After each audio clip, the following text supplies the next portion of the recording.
अब क्या होगा? इंडिया अलायंस के जो कर्ता धर्ता संयोजक थे, जो बनाने वाले थे, वही पलटी मार दिए, वही गायब हो गए, बीजेपी में चले गए। अब सोचिए, चुनाव से पूर्व ही इंडिया अलायंस को बनाने वाला, जिसके पहल पे इंडिया अलायंस बनकर तैयार हुआ, वही बीजेपी में शामिल हो गया। यानी कि चुनाव से पहले अच्छा खासा खेल हो गया भारत के अंदर में।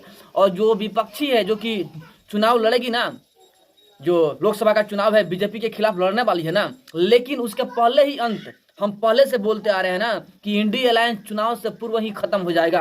क्योंकि भोजपुरी में एक कहावत है, ढेर जोगी मठ उजाड़, वही हालात हो गया अभी जो एनडीए है उसके साथ में। जब संयोजक ही, जो बनाने वाला है, वही जब चला गया छोड़ करके, तो क्या हालात होगा? जब घर के मुखिया ही गायब हो जाएगा तो क्या होगा भाई? जब सरकार ही गिर जाए, राष्ट्रपति शासन ही लागू हो जाए, तो देश का क्या हाल होता है? यानी पुलिस का शासन होता है। उसी तरह हालात इंडिया अलायंस का हो गया है। इंडिया अलायंस में जितने भी लोग हैं ना, सब बेचैन हो जाएंगे, ये जान करके कि उसका जो रचयिता था इंडिया अलायंस का, वही गायब हो गया। बताएंगे आपको हम क्या कि रचयिता कौन था, कौन गायब हो गया, बीजेपी में शामिल हो गया। बहुत बड़ी बात है, वीडियो में अंत तक बने रहिएगा। सबसे पहले वीडियो को शेयर कीजिएगा अधिक से अधिक, क्योंकि सबको जानना बेहद जरूरी है।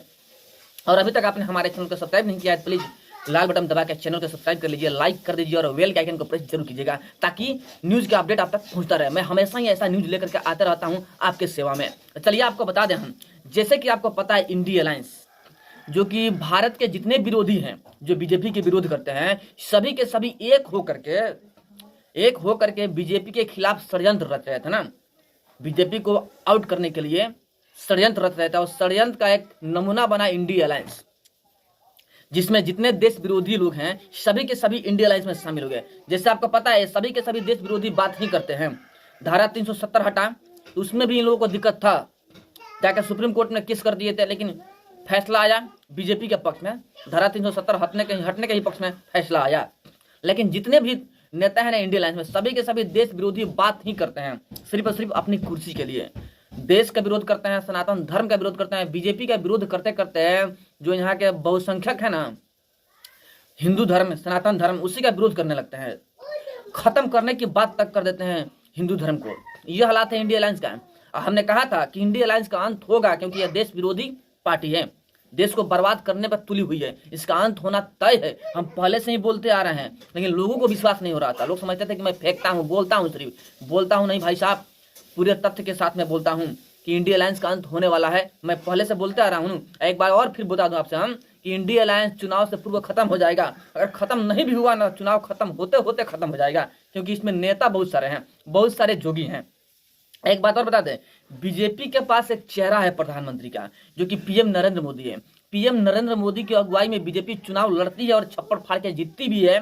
इस बार भी वही होगा, पीएम नरेंद्र मोदी बतौर पीएम रहेंगे और उन्हीं की अगुवाई में चुनाव होगा और 400 सीट लेकर आएंगे उनके अनुसार।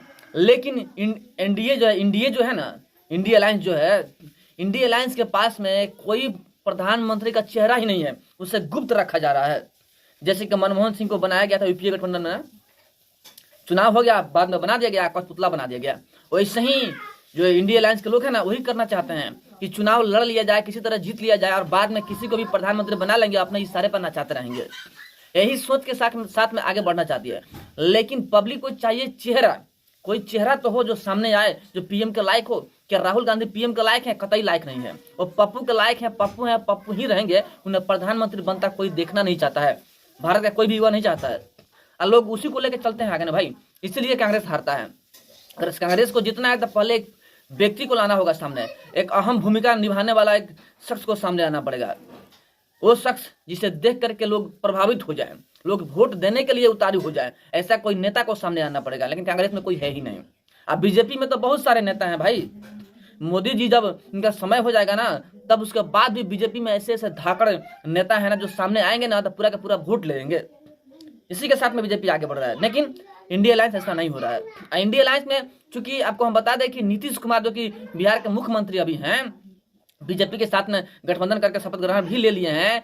इनके नेतृत्व में इंडिया अलायंस गठबंधन बना, क्योंकि प्रधानमंत्री बनने की ख्वाहिश रखने वाले नीतीश कुमार जी पूरे भारत में भ्रमण किया और जितने विरोधी लोग हैं, जितने विरोधी नेता हैं बीजेपी के, सभी को एक करके इंडिया अलायंस गठबंधन नाम बनाया, सबको एक करके बीजेपी के खिलाफ।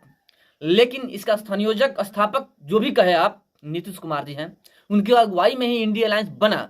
लेकिन सोचिए, जब इंडिया अलायंस के बनाने वाले नेता नीतीश कुमार खुद बीजेपी में चले गए तो इंडिया अलायंस का क्या होगा? इंडिया अलायंस का अंत तय है, क्योंकि संयोजक ही गायब हो गया ना भाई, जो बनाया वही गायब हो गया। समझ लीजिए, जब घर के मुखिया ही गायब हो जाएगा तो घर का क्या हालात होगा? जब राज्य में सरकार ही नहीं रहेगी, राष्ट्रपति शासन लागू हो जाएगा तो देश का क्या हालात होता है? वही हालात हो गया इंडिया अलायंस का।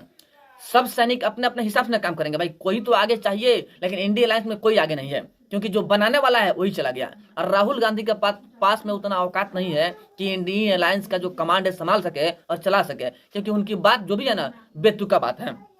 एक बात बता दें हम कि आज बिहार के किशनगंज में राहुल गांधी का न्याय यात्रा आने वाला है। बिहार के किशनगंज में राहुल गांधी का न्याय यात्रा आने वाला है, और यहाँ पर बहुत सारे भाषण भी देंगे। वह जो एनडीए का गठबंधन वाला जो सरकार बना है उसको लेकर बहुत सारे भाषण देंगे राहुल गांधी जी। वो भी बताएंगे आपको हम, जब जैसे वो आते हैं यहाँ पर शाम तक आएंगे बिहार के किशनगंज में राहुल गांधी जी न्याय यात्रा लेकर। देखिए इनका यात्रा का नाम क्या, न्याय यात्रा। कौन सा न्याय दिलवाते हैं भाई साहब? हिंदुओं को टारगेट करते हैं, एक धर्म को टारगेट करते हैं। किसी धर्म के साथ में आप चलते हैं, सिर्फ और सिर्फ आप मुस्लिम धर्म को साथ में लेके चलते हैं, मुस्लिम धर्म को, हिंदू धर्म को आउट करते हैं, हिंदू धर्म के बारे में गलत गलत टिप्पणियां करते हैं, राम मंदिर के उद्घाटन में जाते नहीं हैं और न्याय यात्रा का बात करते हैं, जातिवादी राजनीतिक करते हैं और न्याय यात्रा का बात करते हैं। फूट डालो राज करो वाले नीति अपनाते हैं राहुल गांधी जी। चूंकि पब्लिक को पता चल चुका है कि अंग्रेजों वाली नीति अपना रहे हैं, क्योंकि राहुल गांधी तो खुद भारत के नहीं है, ना तो इनकी माँ भारत की है, ये तो खुद विदेशी है भाई। तो कभी चाहेंगे नहीं कि भारत का तरक्की हो।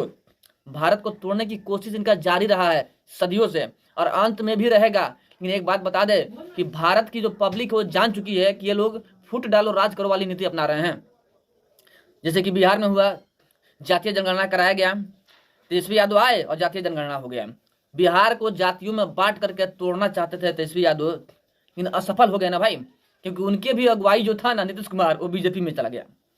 इंडिया अलायंस का बाजार खत्म, चुनाव से पहले खत्म हो जाए या चुनाव के कुछ दिन बाद खत्म हो जाए, लेकिन इंडिया अलायंस का अंत होना तय हो गया है। आप लिख के रख लीजिए, इंडिया अलायंस कोशिश करके भी नहीं रहेगा, इसका अंत होकर रहेगा। लेकिन एक तरफ देखिए, एनडीए गठबंधन चलता आ रहा है, चलते रहेगा, क्योंकि एनडीए में जितने लोग शामिल हैं सबके साथ सबकी विकास वाली बात करते हैं, जातिवादी वाले बात नहीं करते हैं और भारत को तोड़ने वाली रणनीति नहीं अपनाते हैं।